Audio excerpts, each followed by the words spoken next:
आणि कल्याणकारी योजना आम्ही सुरू केल्या. मुख्यमंत्री माझी लाडकी बहीण योजना, त्यालाही विरोध केला. म्हणाले हे काय चुनावी जुमला आहे, हे फक्त फसवी घोषणा आहे. पण त्यांना काय माहित, आम्ही दिलेला शब्द पाळणारे आहोत. एकदा शब्द दिला की शब्द दिला, पुन्हा मागे फिरणं नाही. मग ज्या वेळेस 2 हप्ते खात्यात गेले माझ्या लाडक्या बहिणींच्या, तसे विरोधक म्हणू लागले लवकर लवकर काढून घ्या, नाही तर सरकार काढून घेईल. अरे काय हसावं करणार, आम्ही देणारे आहोत, आम्ही घेणारे नाही. ही देना बँक आहे, लेना बँक नाही. हप्ते घेऊन जेलमध्ये जाणारं सरकार नाही. माझ्या लाडक्या बहिणींचे हप्ते बँकेच्या खात्यात भरणारं सरकार आहे. हप्ते घेणार नाही, हप्ते भरणार. हा फरक आहे. आणि 1, 2, 3, 4, 5 हप्ते आमच्या बहिणींच्या खात्यात आम्ही टाकले. आचारसंहिता आड येऊ नये, प्लॅनिंग विरोधकांचा तसाच होता, महाविकास आघाडीचा. आचारसंहिता लागली की काळं मांजर आडवं घालायचं आणि आचारसंहितेचा बागुलबुवा दाखवून तुमचे पैसे थांबवायचे. पण आम्ही आमची द्यायची नीती आहे, आमची नियत साफ आहे. आम्ही ऑक्टोबर मध्येच नोव्हेंबरचे पण पैसे देऊन टाकले. आणि आता तुम्हाला सांगतो, नोव्हेंबर मध्ये 20 तारखेला तुमचं मतदान झाल्या डिसेंबरचा हप्ता तुमच्या खात्यामध्ये जमा झाल्याशिवाय राहणार नाही. मग अशी कोणी म्हणाला वाचायचं आहे, हा महायुतीचा वचननामा आम्ही कोल्हापूरला केला. हा तर ट्रेलर आहे, पिक्चर अभी बाकी है. याच्यामध्ये 1 नंबरला लाडक्या बहिणींना मी सांगितलं होतं तुम्हाला, आम्ही 1,500वर ठेवणार नाही, वाढवणार. तुम्ही ताकद दिली, आशीर्वाद दिला, वाढणार. 1,500चे आपण 2100 रुपये करतोय. 2100 शेतकऱ्यांची कर्ज माफी करतोय. कर्ज माफ करण्याचा निर्णय आपण घेतलाय. शेतकरी सन्मान योजना जी 6,000 केंद्राची मोदी साहेबांची आणि 6,000 आपली होती, आपण ती 12,000ची 15,000 करतोय. हा निर्णय आपण घेतला. या राज्यात कोणी उपाशी झोपता कामा नये. प्रत्येकाला अन्न, वस्त्र, निवारा, रोटी, कपडा, मकान देण्याचा निर्णय आपण घेतलाय. वृद्ध पेन्शन धारक जे ज्येष्ठ आहेत त्यांची 2100 रुपये पेन्शन करण्याचा निर्णय आपण घेतलाय.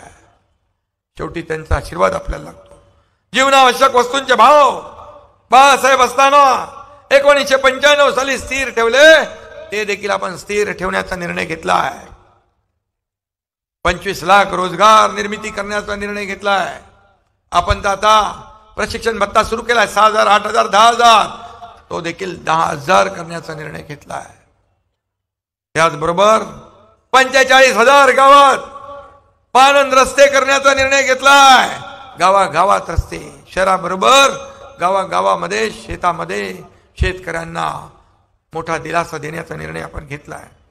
अंगणवाडी आणि आशा सेविकांना महिन्याला 15,000 रुपये देण्याचा निर्णय आपण घेतलाय. आणि शेतकऱ्यांना 7.5 हॉर्स पॉवरची मोटर तुम्ही काहीतरी ते वाढवून मागत होते, ते आपण करूच.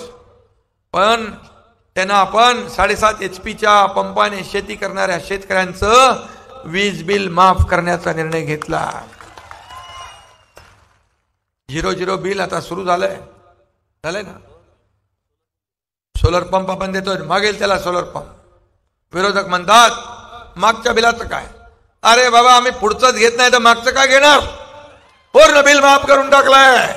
आणि माझ्या भगिनींना, बहिणींना जो जे बिलाची चिंता असते, जे इतर वापरासाठी आपल्या घरात वापरतो, त्या वीज बिलात पण 30% सवलत देण्याचा निर्णय आपण घेतला.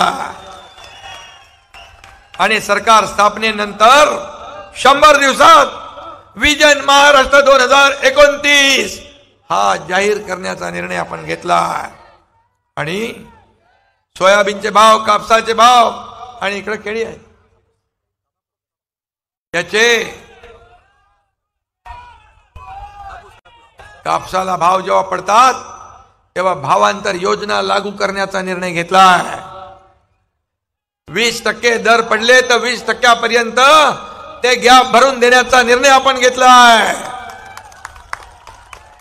असे निर्णय आपण घेतले. आणि जळगावचे ते आपले आहेत दोन्ही मंत्री इथं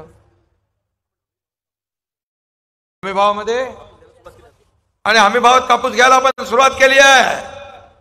म्हणून शेतकरी हा केंद्रबिंदू मानून आपण काम करतोय. आपल्या तिजोरीवर शेतकऱ्याचा पहिला अधिकार आहे. शेतकरी बळीराजा आपला अन्नदाता आहे, त्याला वाऱ्यावर सोडलं जाणार नाही. हे सरकारचं काम आहे. आणि म्हणून आणखी अनेक निर्णय आपण घेतले. ते निर्णय सर्व लोकांच्या हितासाठी आम्ही घेतले. सर्वसामान्यांना दिलासा देण्यासाठी आम्ही घेतले. सर्वसामान्यांना न्याय देण्यासाठी घेतलेत.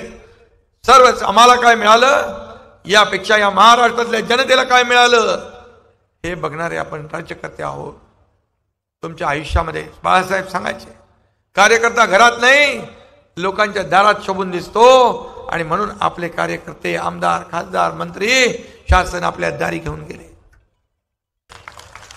आणि माझ्या लाडक्या बहिणींना मनापासून धन्यवाद देतो की येत्या 20 तारखेला आपल्याला काय करायचं माहित आहे. सकाळी उठायचं आणि पहिलं मतदान करायचं.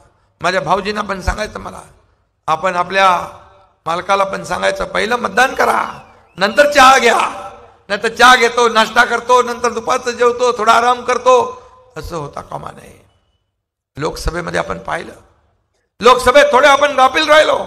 फेक नॅरेटिव्ह या ठिकाणी पसरवलं.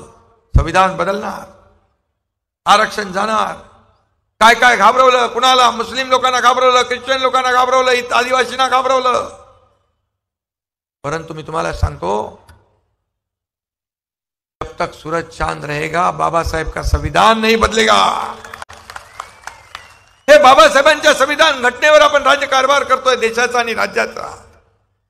त्यामुळे लोकसभेसारखं गाफील राहू नका, ही माझी आपल्याला विनंती आहे. आणि म्हणून आपण योजना ज्या करतोय, या योजनेत कुठं आपण भेदभाव केलाय. बाबा याला मिळणार त्याला मिळणार नाही, याला मिळणार त्याला मिळणार नाही, त्याला मिळणार याला मिळणार नाही.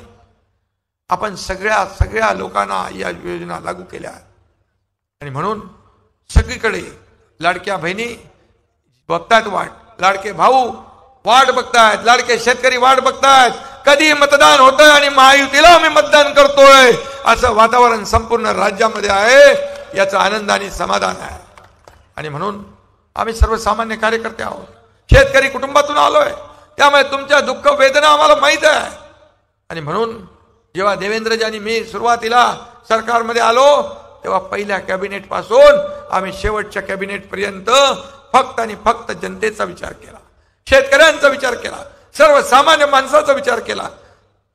स्वतःच्या बद्दल कधीही कुठलाही निर्णय आम्ही राज्यकर्त्यांनी घेतला नाही. जे निर्णय झाले ते तुमच्यासाठी झाले, जनतेसाठी झाले. या महाराष्ट्रातल्या तमाम जनतेच्या जीवनामध्ये सुख, समाधान, समृद्धी, आनंद आला पाहिजे, एवढीच आमची भावना आहे.